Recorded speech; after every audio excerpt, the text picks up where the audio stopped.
안녕하십니까. 동국대학교 경주캠퍼스 불교학과 김성철입니다. 이제 오늘도 지난 시간에 이어서 이제 부처님의 그 일생에 대해서 말씀드리겠습니다.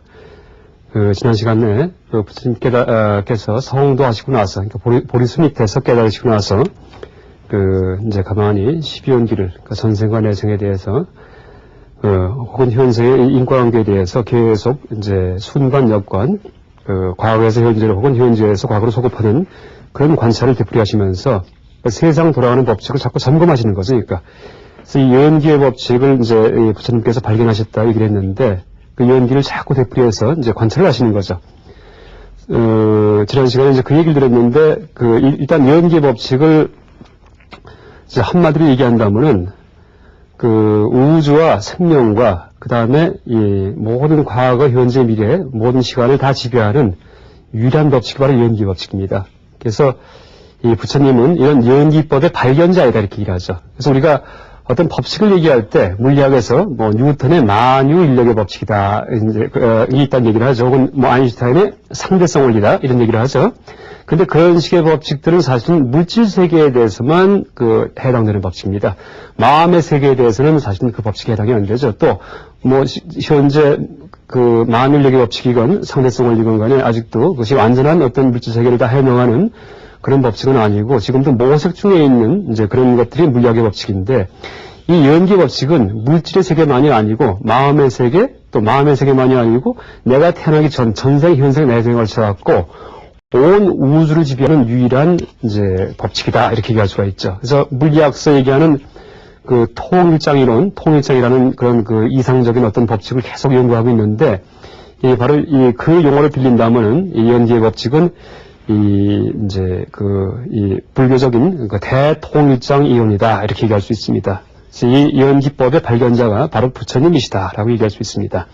그래서 이렇게 깨닫고 나서 깨달으시고 나서 범천이 번화한 현실의 권청, 청에 의해서 이제 설법을 시작하시죠. 드디어 이제 발걸음을 옮기시는데 제일 처음에 누구를 찾아가시냐 하면은 전생이 아니고 보리수 밑에 가시기 전에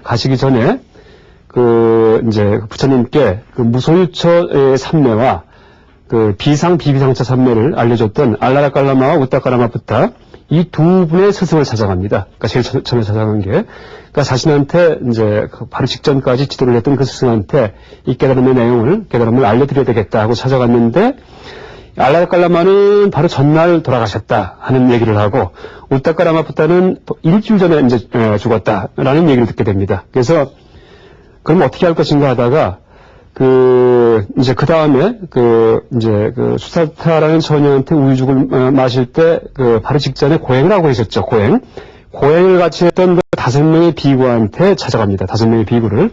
이 5명의 비구는 그때 부처님께서 고행을 포기한 걸 보고 실망을 해서 어디로 떠나갔냐 하면은, 이 왕세성 부근에서 바라나시까지 가 있었습니다, 바라나시까지. 그래서 여기가 근 400km, 서울에서 부산까지의 거리 정도 된다는 얘기를 합니다. 근데 부처님께서 이 떠난 5명의 비구를 찾아서 이제 보드가야에서 깨달으신 다음에 바라나시까지 이제 가시죠. 한 달 정도 걸리셨겠죠. 이렇게 걸어가셔갖고, 법을 이제 피기 시작하는데, 처음에 부처님이 오시는 모습을 보고는, 이 5명의 친구가 멀리서 오시는 모습을 보고는, 아이고, 이 고타마 시다랬다. 타락한 수행자가 오는구나. 우리가 번체만체 이제 하지 말자 하면서 다짐을 합니다. 그런데 점점점 가까이 올수록 그 모습과 풍채와 위위에 눌려서 다들 머리를 숙이게 됩니다. 그러면서 이제 법을 듣게 되죠. 그때 부처님께서 제일 처음에 설법하신 내용이 바로 중도의 설법입니다. 중도. 중도의 설법 중에 제일 먼저 설법하신 것이 바로 고락중도입니다. 고락.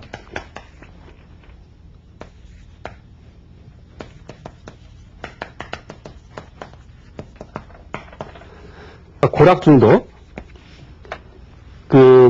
고통, 괴로움에도 빠지지 말고 즐거움에도 빠지지 말아라. 그래서 중도, 양쪽을 다 멀리하라. 이런 얘기입니다. 그래서 이 5명의 비구들은, 이제 스님들은 다 고의 극단에 빠졌던 분들이죠. 고의 극단에. 그러니까 자기를 괴롭히는 것이 어떤 수행의 올바른 방법인 줄 알고 계셨던 분이었죠. 그 다음에 락에 대해서는 보통 경전에서 세속적 쾌락에도 탐닉하지 말아라. 이렇게 해석을 합니다. 이렇게. 그래서 이제 양극단을 떠나서 중도의 길을 가라. 이렇게 얘기를 합니다. 그런데 지금 그 암경이든지 이제 우리가 보고 있는 여러 이제 초기 경전들도 실제는 부처님 당시의 그 경전이 아니고 나중에 이제 구전되다가 한 400년 있다가 다시 이제 필기가 됐다가 그게 다시 또 시대가 흐르면서 이제 계속 전수가 돼가지고 오늘날 2500년 이후에 여기까지 이제 온 겁니다. 그래서 제가 여기서 이제 하나의 제 생각을 얘기 드린다면은 고락중도라고 할 때 이 낙의 의미가 단순히 세속적 쾌락이겠느냐라고 이제 우리가 한번 생각해 볼 수 있습니다. 그러니까 무슨 말씀이냐 하면은 부처님이 수행하시기 전에, 그러니까 이제 이 보르스 밑에 오셔갖고 깨달음을 추구하기 위해서 이제 그 정관, 연부수 밑에 정관을 가만히 회상해서 그 수행에 들어가시기 전에 어떤 수행을 하셨냐면 고행을 하셨고 또 하나가 무소유처 정과 비비상처 정이라는 삼매를 딱 그으셨죠. 근데 이 삼매는 지극한 즐거움입니다. 즐거움. 그러니까 종교적인 즐거움을 추구하는 그런 하나의 어떤 수행과 하나는 종교적인 이제 괴로움을, 그러니까 종교적인 어떤 목적을 추구하기 위해서 괴롭히는, 그러니까 즐거움에 의해서 종교 생활을 하는 그런 수행, 하나는 괴로움에 의해서 종교 생활을 하는 그런 수행이죠. 그래서 고락중도라고 할 때, 원래 의미는 그렇게 알라라칼라마와 우타카라부타 같은 그런 삼매를 닦는 수정주의자들, 선정만 닦는 무리들,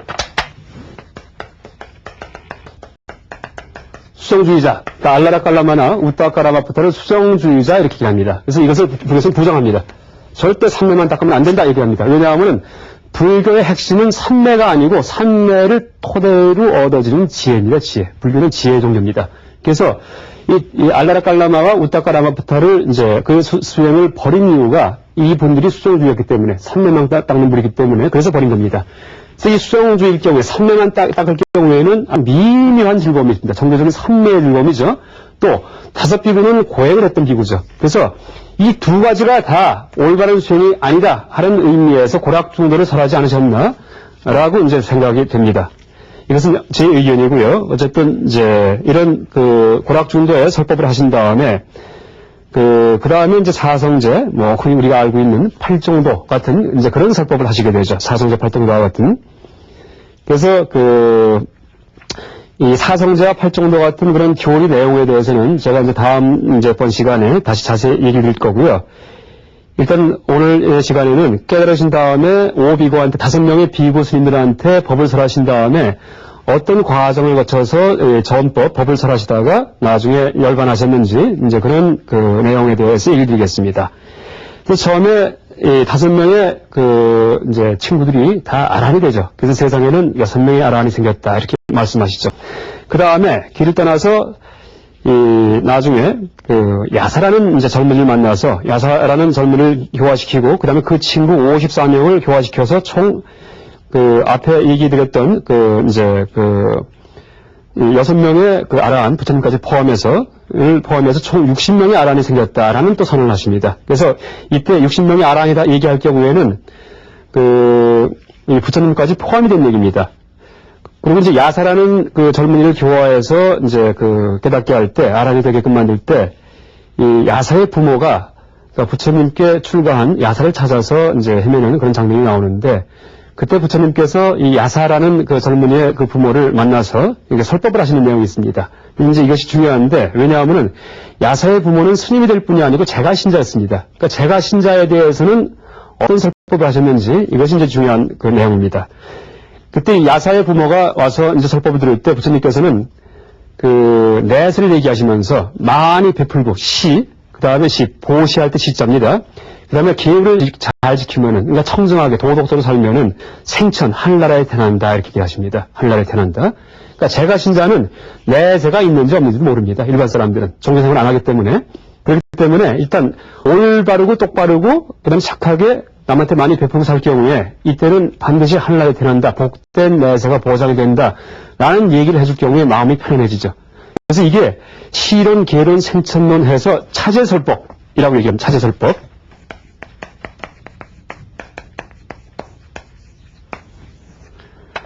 철저히 세속 내에서 우리가 일반 속인들이, 일반 세속 사람들이 희망하는 그런 행복하게 살 수 있는 이제 그런 방법을 먼저 설해주세요. 행복하게 사는 방법은 딴 거 없습니다. 철저하게 착하게 사는 거, 남한테 많이 베풀고 기회 잘 지키는 거. 왜냐하면 인과응보의 이치가 있기 때문에 내가 남한테 많이 베푸면 베푼 것만큼이 나중에 다 나한테 돌아오죠. 그게 내생에. 또 내가 계를 잘 지킬 경우에는 청정하게 살기 때문에 그런 청정한 세력이 태어나게 됩니다. 내생에. 그래서 이제 계와 이 베품, 보시가 밝은 내세를 보장하는 그런 그 삶의 방법이 되죠. 이 얘기를 먼저 하십니다. 그리고 이 일반 스님의 경우에는 차세설법 이후에 나중에 사성제 아니면 12연기 같은 그런 깨달음에 대한 얘기를 하시죠. 그래서 어쨌든 이 야사의 부모가 이제 제가신자가 됨으로써 처음으로 사부 대중이 이제 형성되었다 이렇게 얘기를 합니다. 남자 제가신자를 우바세라고 얘기하고 여자 제가신자를 우바이라고 얘기를 하죠. 그래서 이렇게 우바세, 우바이, 비구, 비구니 스님 이렇게 사부 대중이 최초로 이제 형성되었다라고 얘기를 하죠. 그 다음에 이 60명의 비구 스님들에게 이제 드디어 전법 선언을 하십니다. 그러니까 각자 길을 떠나서 이 법을 살아가라 이렇게 얘기를 하십니다. 그래서 어떻게 얘기하시냐 하면은 비구들이여 길을 떠나가라 중생을 가련히 여겨 중생의 안락을 위해 세간을 사랑하기 위해 신들과 인간의 이익과 안락을 위해 두 사람이 한 길을 가지 말아라. 처음도 좋고 중간도 좋고 끝도 좋은 도리에 맞고 잘 정돈된 말로 법을 설하거라 이렇게 얘기를 하십니다. 그래서 아라한이 되게끔 지도하신 60명의 제자를 다 뿔뿔이 흩어지게 이제 그 명령을 내리십니다. 그래서 이렇게 헤어진 다음에 부처님께서 이제 다시 마가다국으로 돌아오십니다. 그러니까 녹야원과 바라나시 이 살법이 끝난 다음에 이제 다시 이제 마가다국으로 돌아오시는데 마가다국은 이 보드가야 왕사성이 있는 바로 이 지역입니다. 그러니까 다시 돌아오시는 거죠.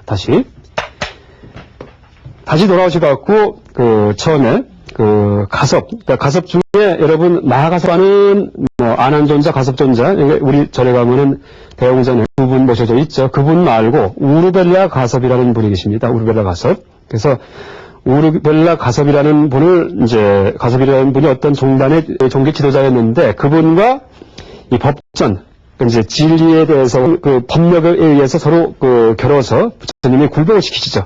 그래서 이 가섭이 굴복됨으로써 그 동생 둘이 함께 이제 다 교화가 돼서 그러니까 3명의 동생과 이제 각각 거느리고 있던 500명, 300명, 200명의 제자가 다 이제 불교의 승단에 이제 속하는 이제 그런 의식을 지키게 됩니다. 그래서 모두 삭발하고 스님이 돼서 이제 1000명의 비구 스님들이 이제 형성이 되는 거죠. 그 이후에 가섭 삼형제의 교화에 의해서 1000명의 승단이 1000분들이 이루어진 승단이 형성되고 나서 그 이후에 사리불과 이제 목곤년 그러니까 두 분의 제자가 이제 교화가 되는데 이분들은 부처님께서 직접 나가셔서 교화하신 게 아니고 이 두 분이 사리불 목곤년은 원래 먼저 제가 바라문교랑 사문계통의 종교를 얘기할 때 사문계통의 종교 중에 회의론자 산자야 벨라티푸타라는 사람을 얘기한 적이 있습니다. 이 두 분은 산자야 벨라티푸타의 제자입니다. 사리불과 목곤년은. 그래서 이제 이 사리불과 목곤년이 일가다가 아싸지라는 처음에 이제 녹야원에서 처음에 교화했던 5명의 스님들 비구 스님 이 중에 한 분입니다. 아싸지라는 스님의 걸어오시는 모습을 보고 감동을 합니다. 하도 모습이 평화롭고 행복해 보이기 때문에.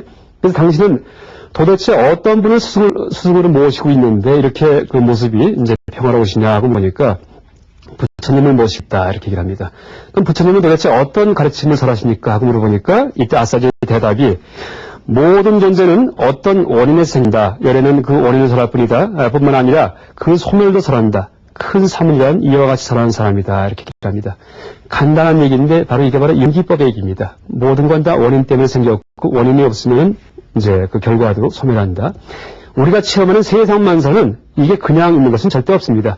원래 이렇게 있는 세상에 우리가 태어난 게 아닙니다. 다 이 세상만사는 다 우리가 전생에 내가 만들어서 이렇게 태어난 겁니다. 만들어서 내가 누리고 있는 겁니다. 그러니까 내가 만든 꿈 속에서 내가 꿈을 꾸고 있는 것이다. 이렇게 얘기를 하죠. 풀어서 얘기한다면은. 그래서 이제 이런 식의 설법을 듣고 나서 감동을 받습니다. 그래서 이제 사리불과 목곤년이 이 산자의 제자였는데 그 같은 동료 제자들 250명과 함께 이제 승단에 귀의를 합니다. 그래서 아까 말씀드렸던 우르벨라 가섭 삼형제, 이제 우르벨라에 있는 가섭을 위시로 한 가섭 삼형제의 이제 교단 1000분하고 그 다음에 산자의 제자 250분이 합해져서 1250명이 되는 겁니다. 그래서 금강경에 부처님께서 여 대비기 중 1250인 구할 때 그 1250이라는 숫자가 이제 처음에 이제 일시에 형성된 이제 교단의 그 숫자를 얘기하는 겁니다. 하나 이제 특히 할 얘기는 사리불의 삼촌 중에, 그러니까 사리불의 삼촌이 교화되는 이제 얘기가 있는데, 장조범지라는 분이 계십니다. 장조범지.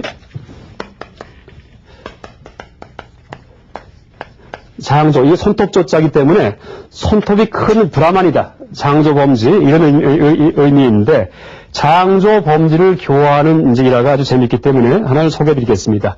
이 장조범지는 나중에 마하꼬띠까, 그러니까 한문으로는 마하구이라라는 그런 아주 유명한 제자가 되죠. 장조범지가 사리불의 삼리죠. 사리불은 사리라는 어머니의 아들이죠. 사리불 할 때 샤리푸트라 이렇게 얘기를 합니다. 그러니까 사리불은 샤리푸트라의 음사어입니다. 그래서 이제 불자는 뿌트라가 이 범어로 아들이라는 의미를 갖고 있기 때문에 그래서 이제 사리자 이렇게 번역을 하게 됩니다. 사리자, 아들자 써가지고요. 근데 이 장조범지가 여동생이 있었는데, 여동생이 바로 사리가 있었는데, 사리는 여동생이 있었는데, 임신을 했는데, 갑자기 이 여동생이 아주 총명해져요. 아주 너무너무, 그전과 다르게 총명해졌기 때문에 참 이상하게 생각해요. 그래서 가만히 관찰해보니까 틀림없이 뱃속에 임신된 어린아이가 굉장히 아주 총명한 어린아이일 것이다. 하고 이제 짐작을 하게 되죠. 그래서 저렇게 총명한 어린아이를 임신했기 때문에 이 사리, 여동생도 저렇게 총명해졌겠구나. 그러니까 만약에 저 어린아이가 태어나서 나중에 장성한 다음에 나중에 굉장히 학식이 많아지고 지식이 많아져서 혹시 너무 똑똑해지면 나를 업신여길 수도 있겠구나. 내가 가만히 있어서는 안 되겠구나 하면서 공부를 시작합니다. 장조범지가. 그래서 이제 그러니까 사리불의 어머니인 사리가 임신한 순간부터 공부를 하는데 그걸 자기 조카한테, 그러니까 이제 사리불한테 알려주기 위해서 공부했다는 사실을 그때부터 손톱을 기릅니다. 손톱을. 그래서 장조범지입니다, 이름이. 그러니까 손톱이 긴 범지죠. 그러니까 손톱을 기르면은 10년, 20년 기르면 이게 꼬불꼬불해지죠. 이제 인도에도 지금도 보면 그렇게 손톱을 기른 분들이 가끔 고행자 중에 이제 가끔 계시다는 얘기 들었는데, 그러니까 장조범지가 이제 그런 모습을 갖고 있는 분인 것 같습니다. 그래서 온갖 인도의 모든 경전을 다 섭렵하면서 이제 공부를 하시는데, 나중에 사리불이 이제 태어나서 어느 날 보니까 없어졌어요. 어디 갔나 보니까 부처님이 제자가 됐어요. 아까 얘기했듯이 산자의 제자가 됐다가 나중에 부처님께 가서 귀의해서 제자가 됐어요. 그러니까 이 장조범지가 발끈해갖고 부처님을 찾아갑니다. 내가 이 사리불을, 당신의 조카를 데려오고야 말겠다. 이제 하면서 찾아갑니다. 근데 이 장조범지가 온갖 세상의 모든 경전을 다 통달해서 이제 내린 어떤 자기의 결론은 일체법 불수입니다. 일체법 불수. 모든 어떤 이론도 나는 인정하지 않는다. 이런 뜻입니다. 일체법 불수. 그다음 어떤 철학 이론도 다 틀린 거다. 세상에 올바른 철학 이론은 없다. 어떤 이론도 용납하지 않는다. 어떤 이론도 이런 결론을 내렸기 때문에 이 장조범들을 이 사람들은 이제 회론자다 이렇게 얘기를 합니다. 회론자. 그래서 부처님을 찾아갔더니 이 부처님께서 왜 왔느냐 얘기를 하니까 이제 말씀하시니까는 사리불을 찾으러 왔다라고 얘기를 했죠. 그래서 도대체 너는 어떤 생각을 갖고 있느냐고 여쭤보시니까 이 장조범지가 나는 어떤 이론도 받아들이지 않는다라고 이제 대답합니다. 일체법 불수. 나는 세상에 어떤 이론도 받아들이지 않는다라고 대답을 하니까 바로 그 순간에 부처님께서 만약 그렇다면은 일체법 불수라는 그 이론은 받아들이느냐 아니느냐 이렇게 얘기를 합니다. 이 패러독스죠, 패러독스. 장조범지를 이제 이 궁지에 무는 거죠. 자가당색에 빠지게 해서. 그러니까 장조범지가 생각해보니까 모든 이론을 받아들이지 않는다는 이 이론을 내가 받아들이지 않는다면은 나는 그 이론이 내 이론이 아니라는 얘기이기 때문에 모순에 빠져버리고 만약에 일체법 불수라는 그 이론을 내가 받아들인다면은 그것만은 받아들인다면은 앞에서 모든 이론은 받아들이지 않는다는 그 말에서 하나의 예외가 있는 거니까. 그렇죠? 자기 이론만은 거기서 빠져야 되니까. 그러니까 그것도 모순에 빠져버리죠. 오도 가도 못하게 되죠. 어떻게 할까 하다가는 알기 힘든 그런 내용을 답하자해서 일체법 불수라는 말도 나는 받아들이지 않는다 이렇게 대답합니다. 모든 이론을 받아들이지 않는다라는 것도 나는 이론으로 생각하지 않는다 이렇게 얘기를 합니다. 그리고 부처님 그때 패러독스를 지적하시죠. 그렇다면 너는 다른 일반 범부와 다를 게 뭐 있겠느냐. 네 이론이라고 할 게 특별히 뭐가 있겠느냐 이렇게 얘기를 하십니다. 그때 장조범지가 이제 굴복을 하죠. 그러면서 이제 삭발을 하시고 이 비구 스님이 되셔서 부처님의 제자가 되죠. 이분이 이제 마꼬띠까 마구이라고요. 그 마하가섭일 경우에는 이제 그 어떻게 교화가 되냐 하면은 마하가섭은 원래부터 이 아주 청정하게 수행하는 아주 이름난 그 수행자였다라고 얘기를 하죠. 그래서 이 빈비사라 왕이 기증한 중림정사, 그러니까 중림정사는 그 빈비사라 왕은 바로 이 마가다국, 그러니까 보드가 왕사성이 있는 마가다국의 이제 그 임금님입니다. 이분이 중림정사를 기증하시는데, 그러니까 최초에 이제 그 사찰이 되시죠. 사찰이 되겠죠. 근데 이 중림정사 있는 그 다자신의 탑, 그러니까 다자탑이라고 얘기해요. 다자탑. 그러니까 애를 많이 낳게 하는 그런 탑인가 보죠. 그런 신을 갖다가 섬기는 탑. 그 앞에서 부처님이 설법을 하실 때 멀리서 이제 가섭존자가 걸어오시죠. 그때 이제 부처님께서 미리 알아보시고서 자리를 반을 이제 이렇게 내주셔가지고 가섭존자를 옆에 앉으시게 하죠. 그래서 다자탑 앞에 반분자다 해서 이게 그 가섭존자한테 이 법을 내리신, 법을 부촉하신 그런 그 세 가지 일화 중에 하나로 지금까지 선종에서는 전승이 되고 있죠.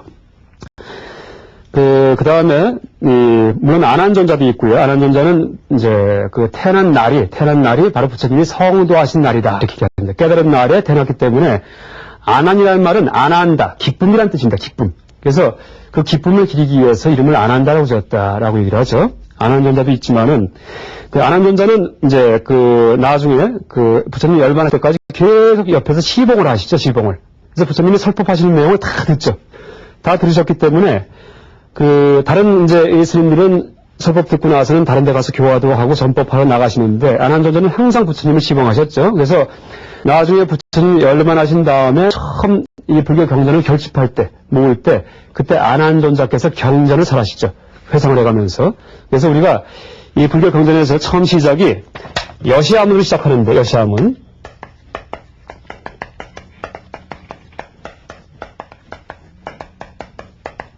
이때 여시, 이와 같이 내가 들었다 할 때 이 아자가 바로 안한존자의 그를 말합니다. 그러니까 이제 안한존자께서 내가 이와 같이 들은 기억이 납니다 하면서 경전을 설하십니다. 이때 이제 아자가 안한존자를 의미하죠.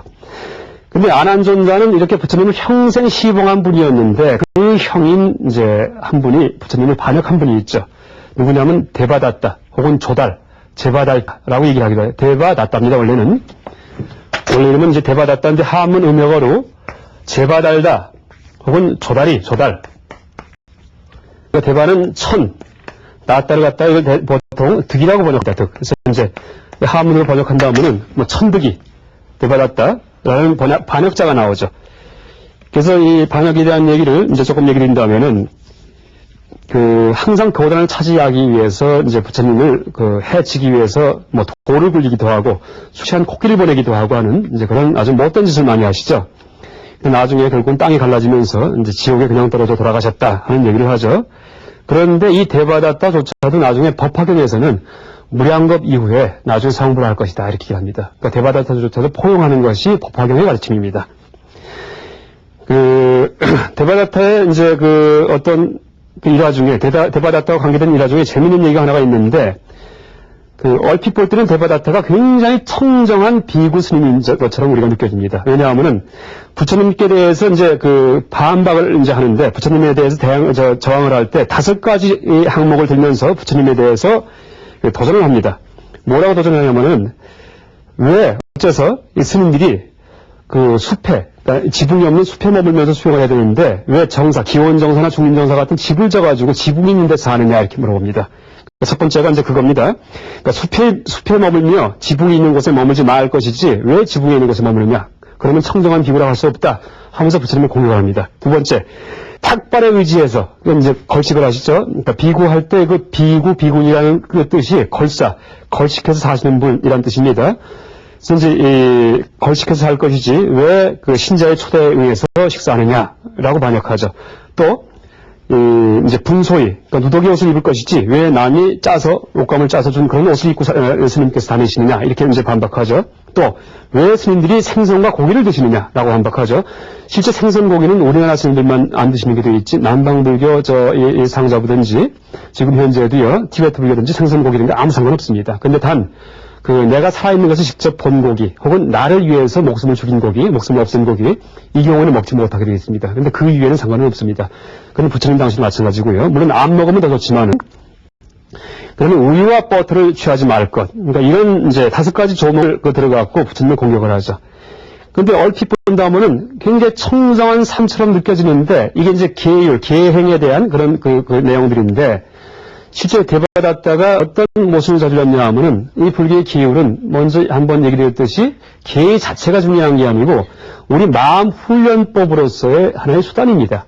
그래서 마음 훈련은 무슨 얘기냐 하면은 탐심과 진심과 치심, 그러니까 욕심과 분노와 어리석음을 치료하는 그런 수단이 계획인데 이 대받았다는 실제 계를 지키자고 하면서 더 큰 덕목인 진심, 분노심을 낸 거예요. 거꾸로요. 그러니까 실제는 주객이 전도가 됐죠. 그 바람에 실제는 겉보기에는 청정 비구승 같이 보이지만은 오히려 분노로 가득 찬 그런 스님이었다라고 얘기했습니다. 오늘은 부처님의 일생 중에서 대받았다의 반역까지 이제 말씀을 드렸습니다. 감사합니다.